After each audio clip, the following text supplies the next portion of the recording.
Alright, all I have to do is make it to the ladder. Nothing can ever climb up the ladder.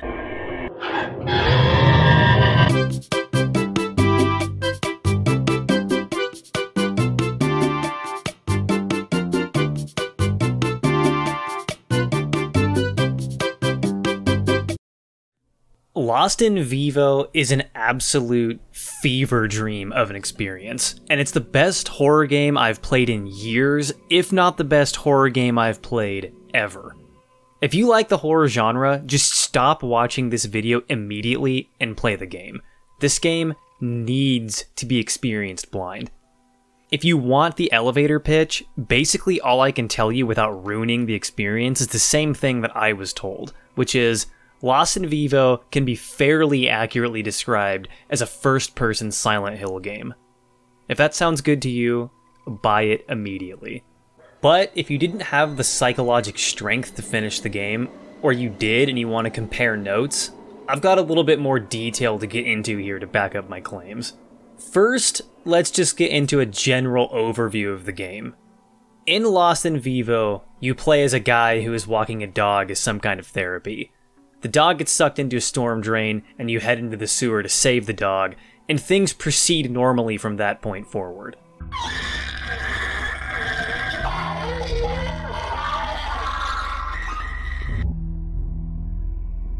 On a basic level, the game is just shooting at nightmares, solving puzzles, and reading unsettling notes. Even though some of the puzzles are very well done, that sounds pretty basic. Where Lost in Vivo starts to get a little bit less basic is everywhere else. The first time I started a new game, I had an odd bug. The audio cut out at the start of the game, and when I got into the game options, the volume was turned all the way down. I couldn't adjust it, and the sensitivity option would just steadily decrease. I restarted the client, got the audio back, and the options menu worked fine. But I also had an issue where in-game menus would do this,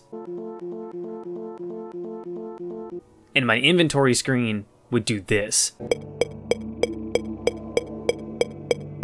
Now, you might be thinking, surely this is all a bug. And maybe you're right. Later I found out that the menus and the inventory screen, and even the problem with the sliders in the options menu, were likely due to having a controller plugged in while I was playing that was interfering with the mouse and keyboard controls. But I genuinely have no idea if the audio thing was a bug or a feature. And I have no idea if either of these problems were intentionally left in by the developer. People report these as bugs, so why am I so convinced they might not be? Am I about to write you some long, bullshit internet copypasta story about how this game is haunted? No, I'm not going to do that. Instead, I'm going to tell you that this game has gaslit me so effectively that I literally believed the menus doing this was an intentional part of the experience. And the thing is, it might be, and we would never know, because the dev would probably just lie. This is how badly Lost in Vivo is going to melt your brain. Sure, it might seem stupid to dwell on an audio bug or a weird input bug, but the fact is, this game made me question my physical reality. And to prove that I'm not just an insane dipshit, we need to go back to something I mentioned a couple sentences ago. Gaslighting. If you're unfamiliar with what that means, here's the definition. Lost in Vivo wants to make you feel insane, and largely it succeeds. Early in the game, you get to this room, where you find a large jug of some kind of chemical. You move very slowly with it, and you can't interact with anything or do any other actions while you're holding it. So you're just moving around slowly, trying to figure out what to do or where to go. Eventually, attempting to leave the room, you will slip on the ground and get this cutscene of yourself seemingly dying slowly on the ground from some kind of chemical burn. After this happens, you reload the game as normal and think, well, okay, that was kind of annoying, but I assume the game is just fucking with me, like it has been this entire time, with things like this texture that makes this wall look like a tunnel. So you go back into the room expecting everything to be the same, and just avoiding the chemical jug and trying to do something else. But instead, you go back into the room, it's completely changed. The lighting is different, there are two mirror enemies, and if you walk over to where you died last time, there's a pile of melted goo. And for a second you think, did I go into the wrong room? and then you realize the pile of goo is you. And this game has many more cards up its sleeve, making you think your save erased before a boss fight,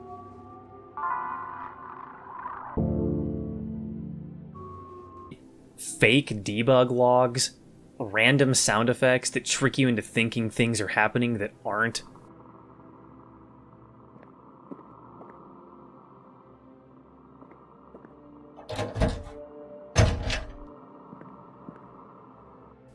False endings, and a lot more.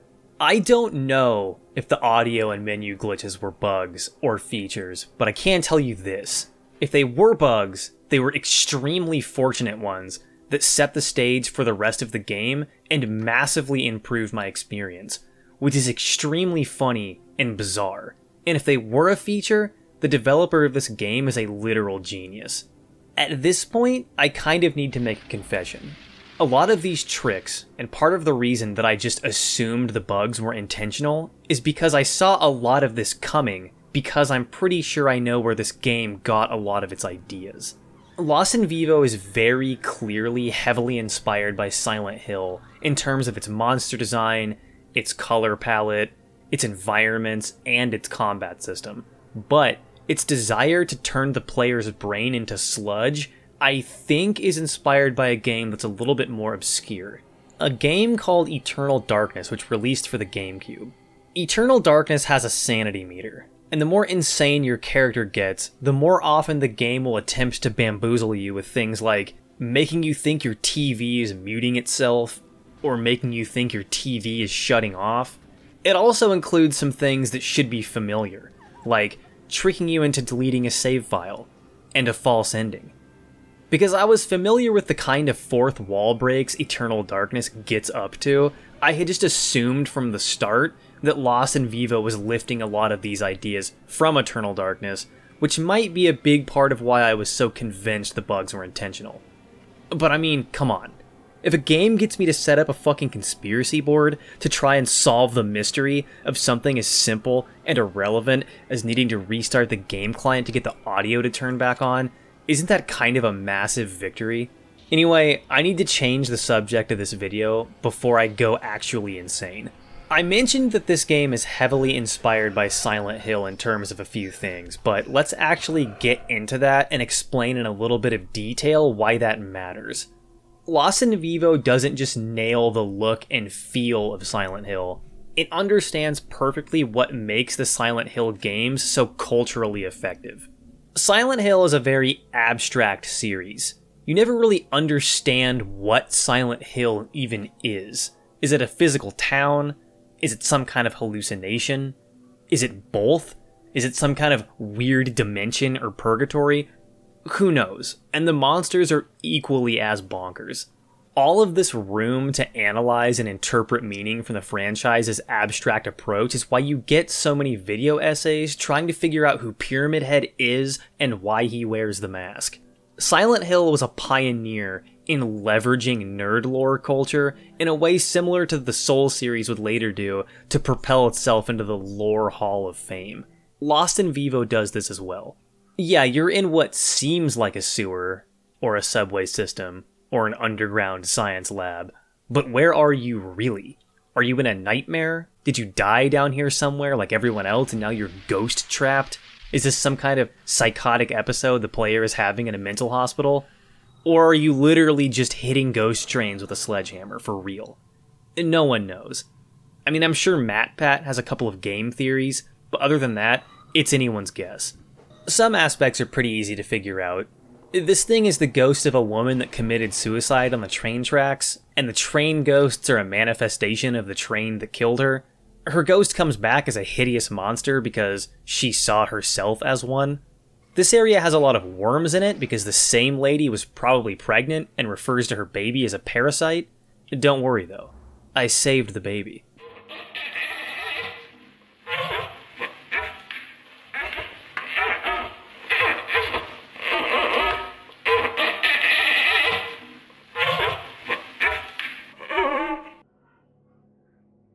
I could go on and interpret more of the game, but you sort of get the point.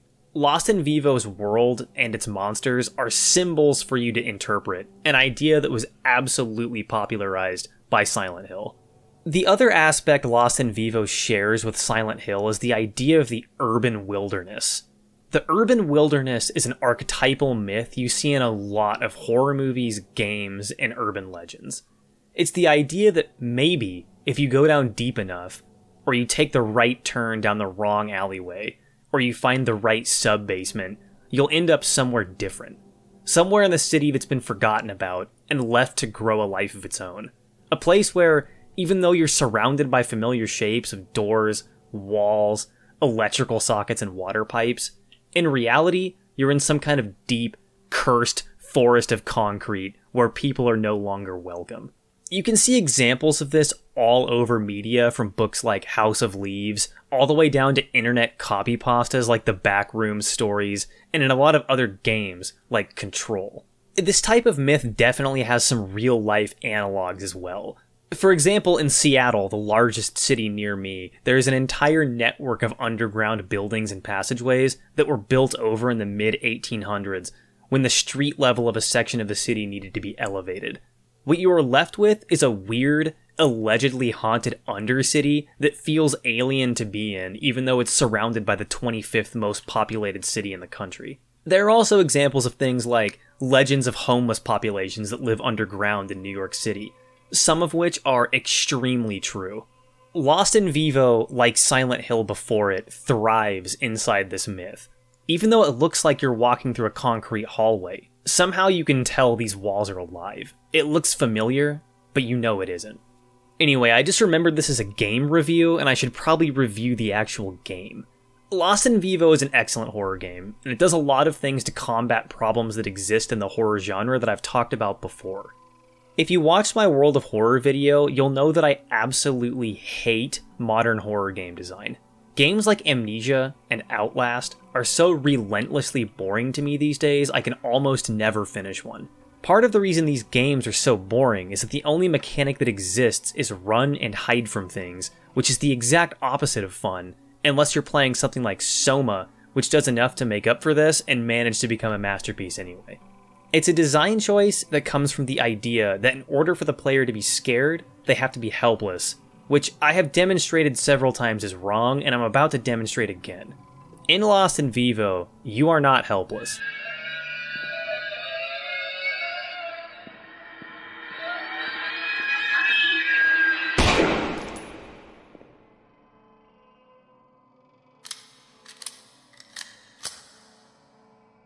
But how can a game be scary if you have a shotgun? Well, the first answer would be, you can fight the monsters, but you can't fight the constant onslaught of mind games brought on by the game's consistent attempts to make you think reality is fake. The second answer is, it's unclear how useful the weapons even are. Sure, shooting stuff instead of hammering stuff will put you at a distance and you're less likely to die, but switching between the shotgun and the handgun doesn't really seem to make that much of a difference in combat, which makes you constantly question yourself, should I just be hammering? Does the gun even do more damage? Is any of this working?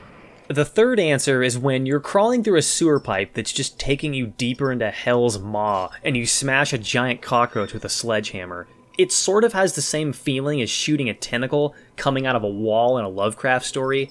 Sure, you shot the tentacle, and it might even be bleeding a little bit, but the tentacle is attached to this, so what are we really doing here?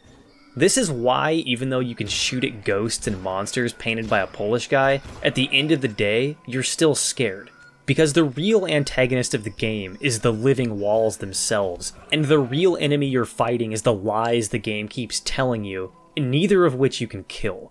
Lost in Vivo is an amazing horror experience that you can knock out in a single night. It's not expensive, and it has multiple endings in a New Game Plus mode to keep you engaged even after the first playthrough. I would say that if you're a fan of horror games, Lost in Vivo is required playing. This is going to be my first video in a series of horror games for the month of October. I'll probably have another short one like this out soon, and then hopefully get out a full-length video on a bigger game as a Halloween special. So, get your plastic skeletons ready, because we are officially entering this channel's equivalent of that thing TV channels do where they play Christmas Story 67 times in a row. If you want to see more videos like this one, consider subscribing. You should also follow me on Twitter so you don't miss any important updates. You can also use the link in the description to join the Discord for lively discussions about the ethical implications of developing alcoholism on purpose. Thank you for watching, and I'll see you in the next video.